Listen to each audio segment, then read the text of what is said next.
Pendopo Ratu Boko dibangun dengan dinding batu setinggi 3 meter yang memagari lahan seluas 40 kali 30 meter.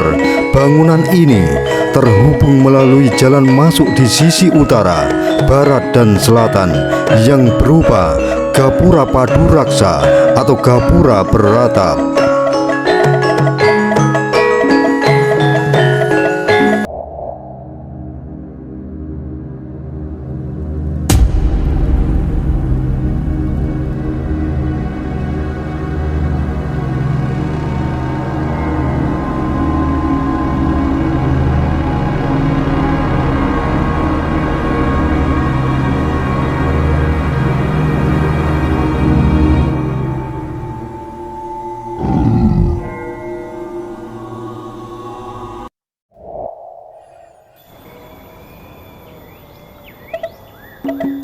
Hari yang cerah, sinar matahari menyapa dengan hangatnya, menerangi setiap sudut mata memandang. Pohon-pohon rindang menjulang tinggi seperti penjaga alam, memberi teduh pada setiap kaki melangkah. Angin sejuk berbisik lembut menyapa kami, para penjelajah zaman, dengan kelembutan alam, membawa aroma bunga dan dedaunan yang segar. Setiap hembusan angin membawa cerita, menyirami kami dengan pesona sejarah yang terjalin di setiap daun yang bergetar. Seperti menari di atas permadani hijau menuju permata sejarah dalam mahakarya arsitektur Istana Ratu Boko.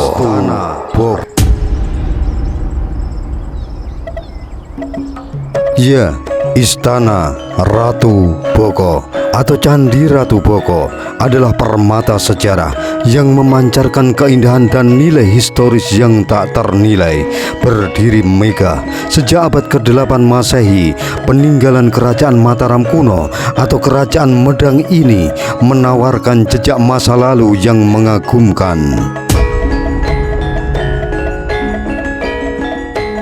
Candi Ratu Boko terletak hanya sekitar 3 km di selatan Candi Prambanan. Situs ini berada di Dusun Dawung, Desa Bokoharjo, dan Dusun Sumberwatu, Desa Sambirejo, dalam wilayah Kecamatan Prambanan, Kabupaten Sleman, Daerah Istimewa Yogyakarta. Mengunjungi Candi Ratu Boko seperti menyusuri lorong waktu, di mana setiap sudutnya menyimpan cerita dan pesona yang abadi.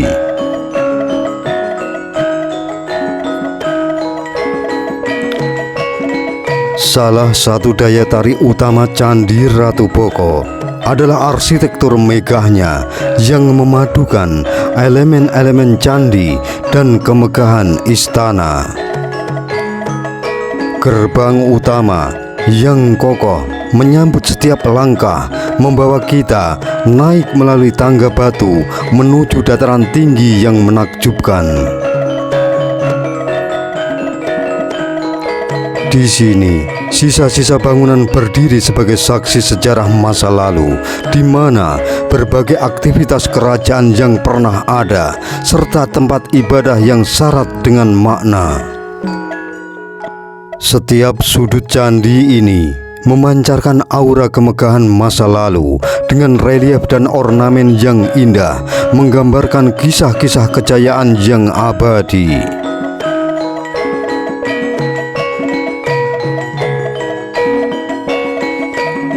Selamat datang dalam perjalanan melintasi lorong, ruang, dan waktu dalam mahakarya arsitektur Istana Ratu Boko.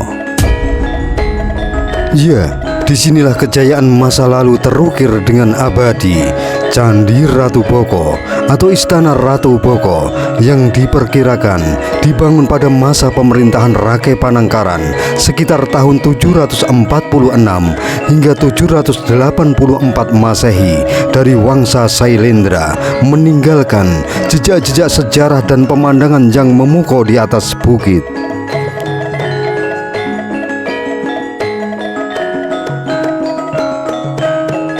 dengan arsitektur yang memadukan elemen candi dan istana. Istana Ratu Boko adalah simbol kemegahan dan kebesaran masa silam, mencerminkan kejayaan kerajaan Mataram kuno. Setiap sudutnya mengisahkan tentang kebesaran yang pernah ada, membawa kita kembali ke masa ketika kejayaan dan keindahan menyatu dalam harmoni yang sempurna.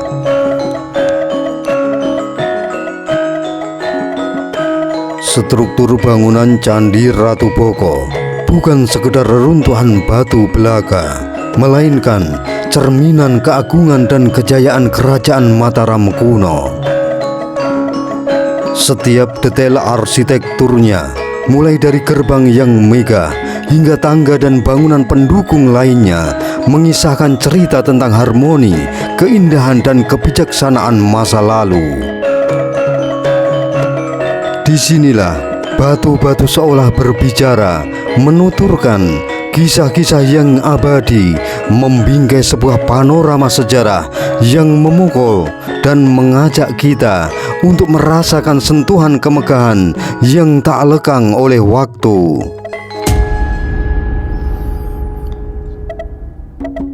Gerbang Istana Ratu Boko, pintu masuk menuju keagungan masa lalu.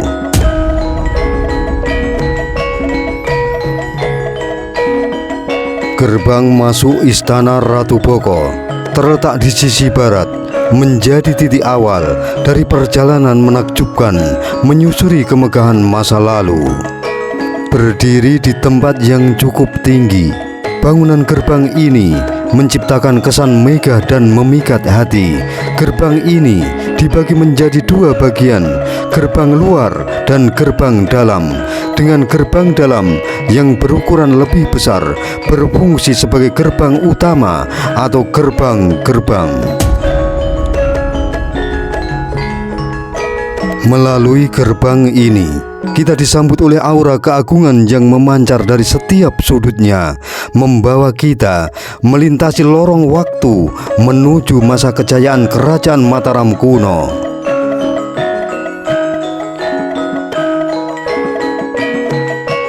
Setiap langkah yang diambil di sini adalah saksi sejarah dari harmoni, keindahan, dan kebijaksanaan yang terpahat abadi dalam arsitektur yang penuh dengan makna.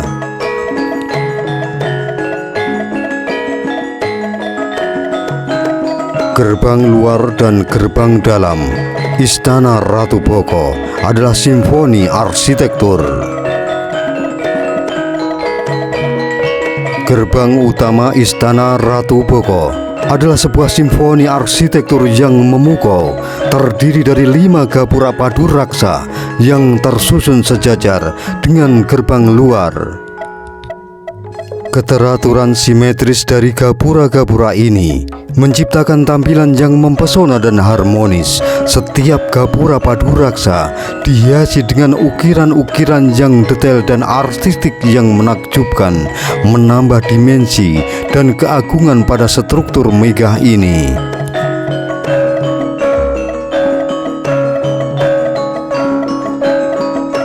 Pada setiap gapura utama, 2 gapura pengapit berdiri dengan anggun, semakin memperkuat kesan megah yang melingkupi keseluruhan bangunan ini.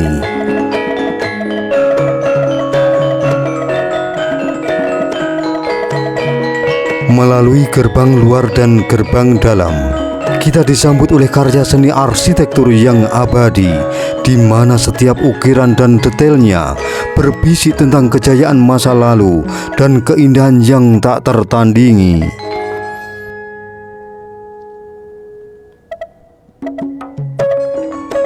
Tangga menuju keagungan. 3 dari 5 gapura tersebut dilengkapi dengan tangga yang tidak hanya berfungsi sebagai jalan menuju gerbang utama, tetapi juga merupakan karya seni. Pipi tangga dihiasi dengan ukel atau gelung di pangkalnya dan kepala raksasa di puncaknya, memberikan sentuhan arsitektur yang menakjubkan. Dinding luar pipi tangga juga dihiasi dengan pahatan bermotif bunga dan sulur-suluran, menciptakan pemandangan yang indah dan mempesona setiap mata yang memandang.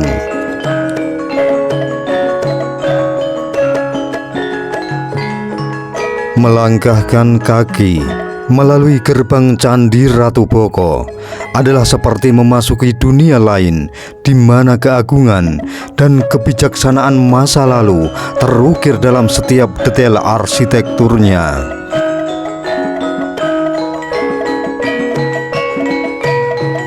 Keindahan dan keagungan gerbang ini tidak hanya memikat secara visual, tetapi juga membawa kita pada perjalanan spiritual yang mendalam, merasakan kedamaian dan keagungan yang terpancar dari setiap sudutnya.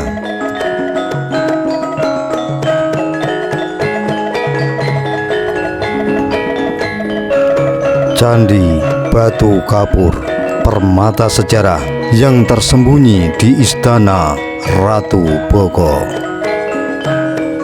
Ya, Candi Batu Kapur terletak sekitar 45 meter ke arah timur laut dari gerbang pertama.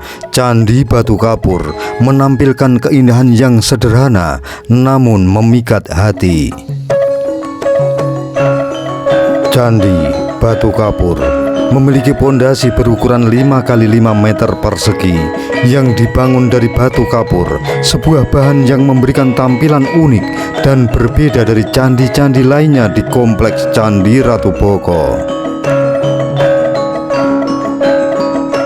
Candi Batu Kapur meskipun kecil menyimpan cerita sejarah yang kaya dan nilai spiritual yang tinggi. Setiap batu yang disusun dengan rapi mengandung jejak-jejak kebijaksanaan dan kepercayaan masa lalu.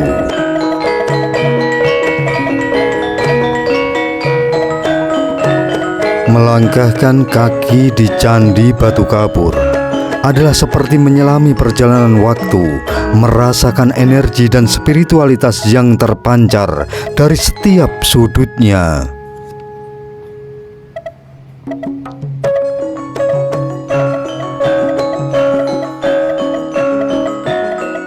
Candi Pembakaran, pusaka suci Istana Ratu Boko.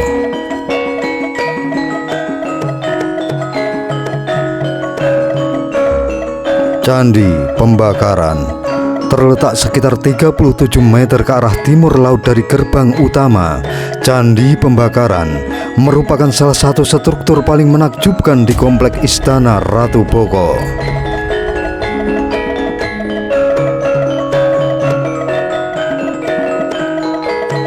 Ya, Candi Pembakaran.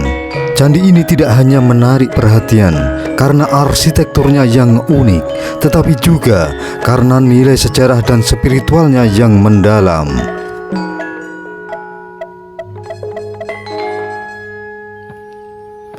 Dengan bentuk teras tanah berundak setinggi 3 meter, Candi Pembakaran mengundang rasa ingin tahu dan kekaguman dari setiap pengunjung yang menyusuri situs ini. Teras-teras ini menciptakan pemandangan yang memukau, memberikan kesan megah sekaligus misterius. Di tengah pelataran teras terdapat sebuah sumur berbentuk bujur sangkar yang berfungsi sebagai tempat pembakaran mayat pada masa itu. Struktur ini menjadi saksi sejarah dari ritual keagamaan yang dilakukan di sini, mencerminkan tradisi dan kepercayaan masyarakat zaman dahulu.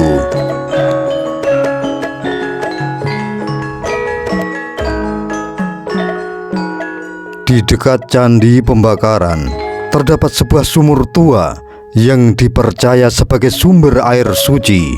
Sumur ini tidak hanya menjadi elemen penting dalam ritual pembakaran mayat, tetapi juga menjadi simbol dari kehidupan dan spiritualitas.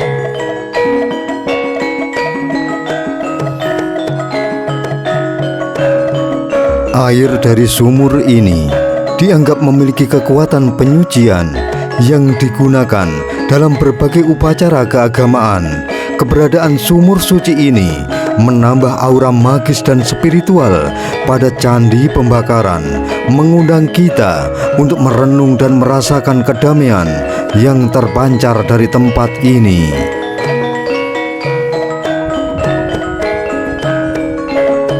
Candi Pembakaran adalah bukti nyata dari kekayaan warisan budaya dan spiritual Kerajaan Mataram kuno. Candi Pembakaran mengajarkan kita tentang kekuatan dari ritus-ritus suci dan kepercayaan masyarakat masa lalu, serta pentingnya menjaga dan menghargai warisan budaya yang luar biasa ini. Dalam setiap langkah, kita tidak hanya menikmati keindahan arsitektur dan sejarah, tetapi juga merasakan kedamaian dan spiritualitas yang mengalir dari tempat ini.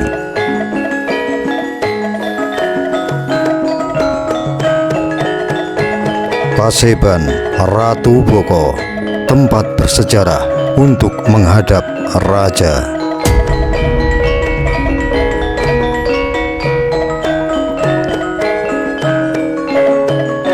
Paseban Candi Ratu Boko merupakan tempat yang istimewa dan syarat akan nilai sejarah. Terletak sekitar 45 meter ke arah selatan dari Gapura, Paseban ini adalah tempat di mana para abdi dan pejabat kerajaan menghadap raja, sebuah lokasi yang syarat dengan aura keagungan dan kekuasaan. Struktur Paseban dibangun dari batu andesit dengan ukuran yang mengesankan, tinggi 1,5 meter, lebar 7 meter, dan panjang 38 meter, membujur dari utara ke selatan. Di sisi barat Paseban terdapat lantai yang memperkuat kesan megah dan fungsional dari tempat ini. Lantai ini menjadi saksi sejarah dari berbagai peristiwa penting dan upacara kerajaan yang berlangsung di sini.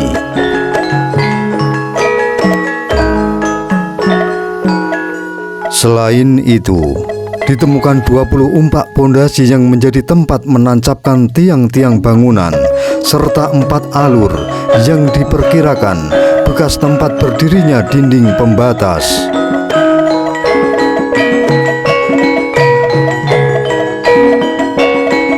Struktur yang megah dan kokoh mencerminkan otoritas raja dan keagungan kerajaan, sementara detail arsitektur seperti lantai dan pondasi tiang bangunan menunjukkan betapa seriusnya para leluhur kita dalam membangun tempat yang penuh makna ini.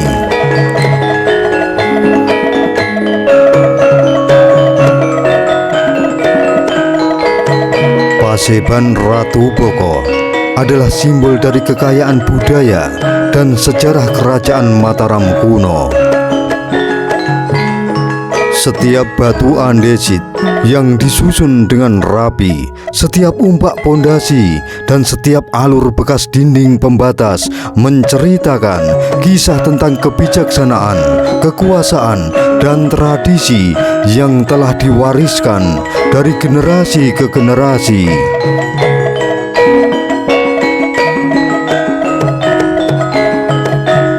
Pendopo Ratu Boko, ruang tamu megah sang raja. Ya, pendopo di kompleks Candi Ratu Boko adalah sebuah bangunan yang memancarkan keanggunan dan keindahan arsitektur masa lalu.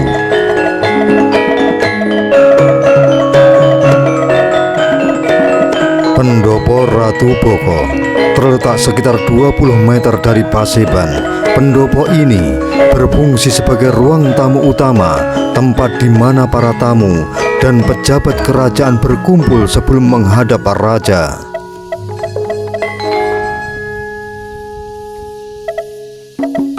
Pendopo Ratu Boko dibangun dengan dinding batu setinggi 3 meter yang memagari lahan seluas 40 kali 30 meter.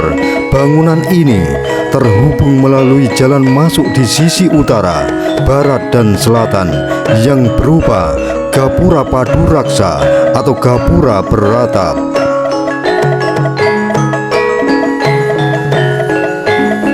Di sekitar luar dinding pendopo terdapat saluran pembuangan air yang dikenal sebagai Jalat Wara.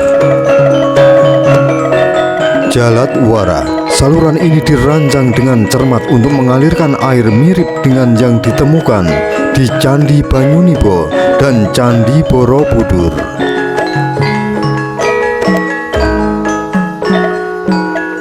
Keberadaan Jalat Wara menunjukkan kecanggihan teknik arsitektur pada masa itu dan menambah elemen fungsional pada keindahan struktur pendopo.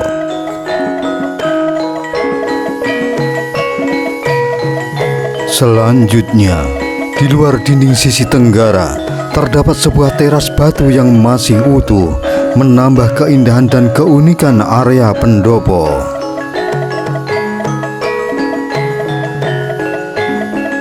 Teras ini memberikan pemandangan yang indah dan menjadi saksi sejarah dari berbagai kegiatan yang pernah berlangsung di sini. Selain itu, terdapat 3 candi kecil tempat pemujaan di area ini, masing-masing didedikasikan untuk dewa-dewa utama dalam kepercayaan Hindu, Dewa Wisnu, Dewa Siwa, dan Dewa Brahma.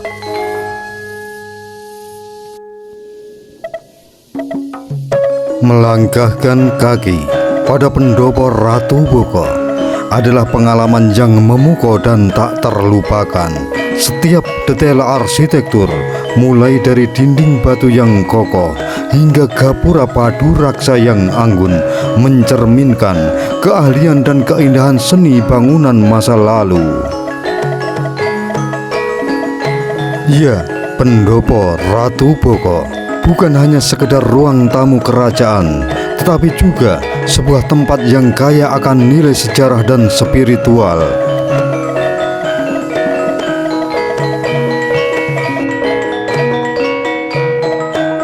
Keputren Ratu Boko, tempat tinggal anggun para putri.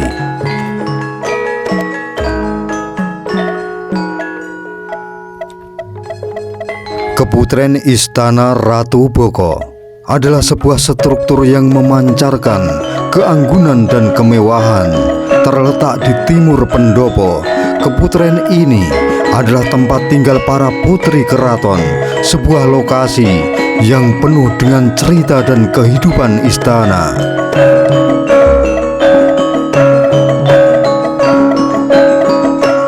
Keputren Istana Ratu Boko dibagi menjadi 2 oleh tembok batu dengan sebuah pintu penghubung, menciptakan ruang yang eksklusif dan rapi untuk para putri keraton.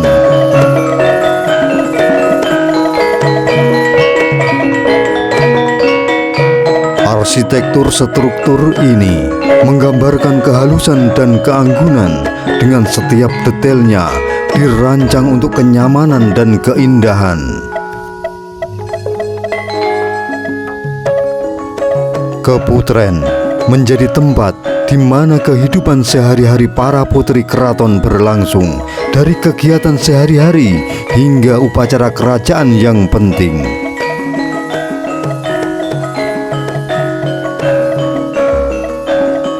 Di dalam keputren Istana Ratu Boko terdapat sejumlah kolam yang menambah keindahan dan kesejukan area tersebut.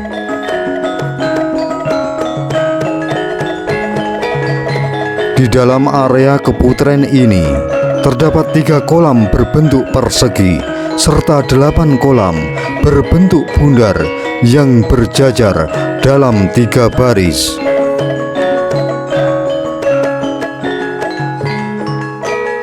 Kolam-kolam ini bukan hanya sebagai elemen dekoratif, tetapi juga memiliki nilai fungsional yang penting dalam kehidupan sehari-hari di istana, seperti untuk mandi, beristirahat, atau bahkan sebagai tempat ritual keagamaan. Keputren Istana Ratu Boko memberikan gambaran yang jelas tentang kehidupan sehari-hari para putri keraton pada masa lampau. Tempat ini bukan hanya sekedar tempat tinggal, tetapi juga pusat kegiatan sosial dan budaya yang penting.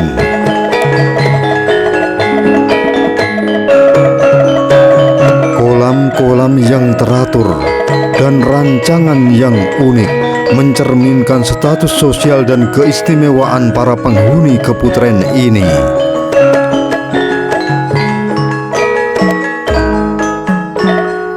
Mengunjungi Keputren Istana Ratu Boko adalah seperti melangkah ke dalam dunia yang penuh keanggunan dan kemewahan kerajaan.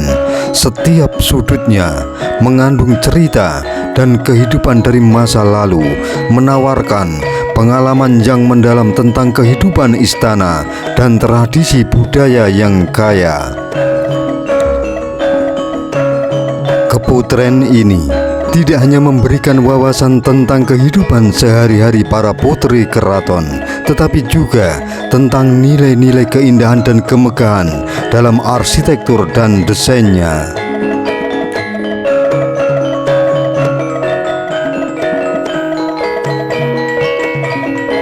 Gua Lanang dan Gua Wadon, gua-gua misterius di Istana Ratu Boko.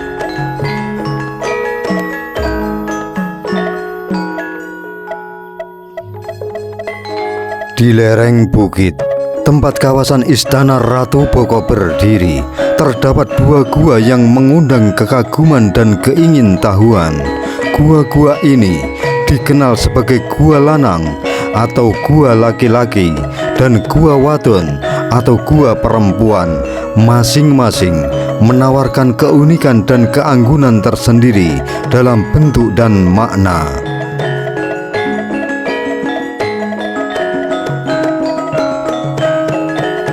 Gua Lanang dan Gua Wadon memiliki bentuk lorong persegi yang unik, menciptakan suasana misterius dan tegang saat memasuki kedalaman gua-gua ini. Relung-relung seperti bilik di dalam gua menambah kesan ruang yang tersistematis dan fungsional, mungkin digunakan untuk kegiatan keagamaan atau sebagai tempat persembunyian pada masa itu. Gua-gua ini juga dipenuhi dengan pahatan berbentuk figura persegi panjang, memberikan petunjuk tentang kehidupan dan kepercayaan masyarakat yang pernah tinggal di tempat ini.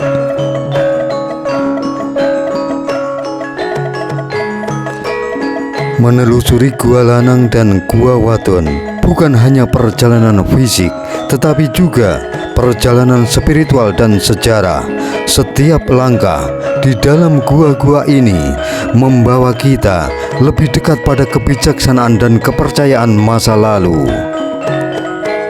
Ya, gua-gua ini memberikan pengalaman yang mendalam tentang hubungan antara manusia dan alam, serta nilai-nilai kehidupan yang masih relevan hingga hari ini.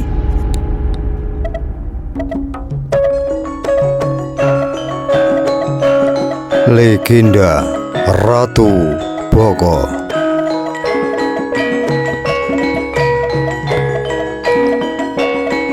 Nama Ratu Boko mengundang misteri dan keajaiban dalam budaya dan tradisi Jawa. Dalam tradisi Jawa, istilah ratu tidak hanya merujuk pada pemimpin perempuan, tetapi juga bisa digunakan untuk menyebut pemimpin laki-laki. Seringkali dianggap setara dengan kata raja. Nama Ratu Boko mungkin menggambarkan kebesaran atau kepemimpinan dalam konteks sejarah kerajaan Mataram kuno.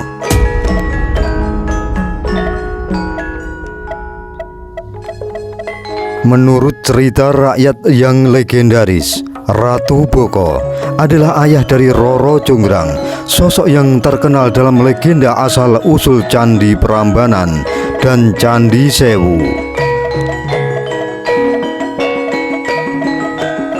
Dalam cerita ini, Roro Jonggrang terlibat dalam peristiwa yang penuh intrik dengan seorang pangeran bernama Bandung Bondowoso. Kisah cinta dan pengkhianatan antara mereka menjadi latar belakang dari pembangunan candi-candi mega yang menjadi simbol cinta dan tragedi dalam budaya Jawa. Nama Ratu Boko bukan hanya sekedar nama tempat, tetapi juga membawa warisan budaya yang kaya akan cerita dan nilai-nilai kehidupan. Cerita-cerita ini tidak hanya menghibur, tetapi juga mengajarkan kita terhadap nilai-nilai seperti keberanian, cinta, dan pengorbanan yang masih relevan dan berarti bagi masyarakat Jawa hingga saat ini. Istana Ratu Boko dikenal juga dengan nama Abayagiri Wihara, tempat ketenangan dan kebijaksanaan.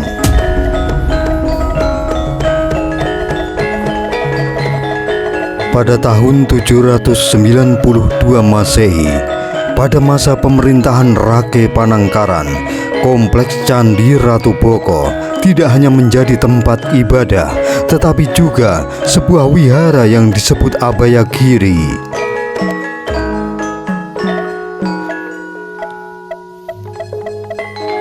Meskipun disebut candi, Abayagiri sebenarnya adalah sebuah kompleks wihara yang dibangun untuk penganut Buddha, mencerminkan kebijaksanaan dan ketenangan spiritual pada zamannya.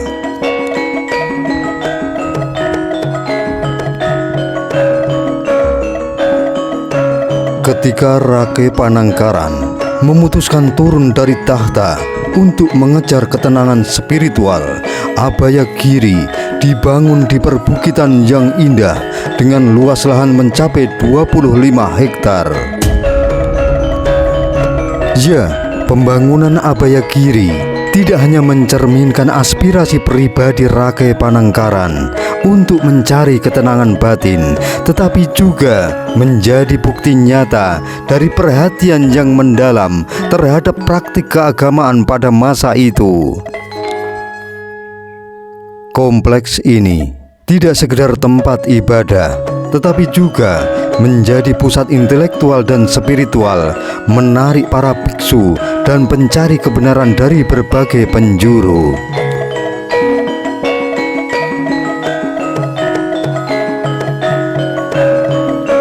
Pada sekitar abad ke-9 Masehi, kompleks Abayagiri di Candi Ratu Boko mengalami perubahan signifikan ketika dialihfungsikan menjadi istana oleh seorang penguasa lokal bernama Rake Walaing Pukumbayoni yang menganut agama Hindu.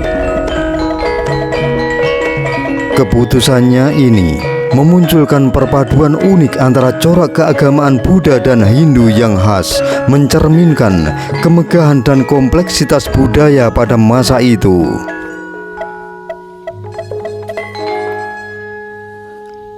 Abayagiri yang sebelumnya menjadi wihara untuk penganut Buddha berubah menjadi pusat kekuasaan sebagai istana di bawah pemerintahan Rake Walaing Pukumbayoni.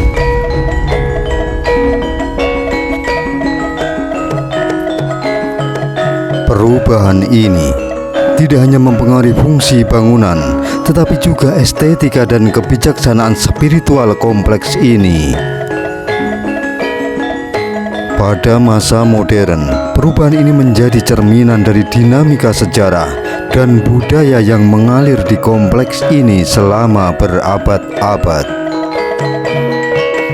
Hasil penelitian para arkeolog menegaskan bahwa Candi Ratu Boko terakhir kali digunakan sebagai istana yang juga berfungsi sebagai benteng pertahanan. Meskipun awalnya didirikan sebagai kompleks keagamaan, transformasi ini mencerminkan adaptasi kompleks terhadap perubahan sosial dan politik di masa itu.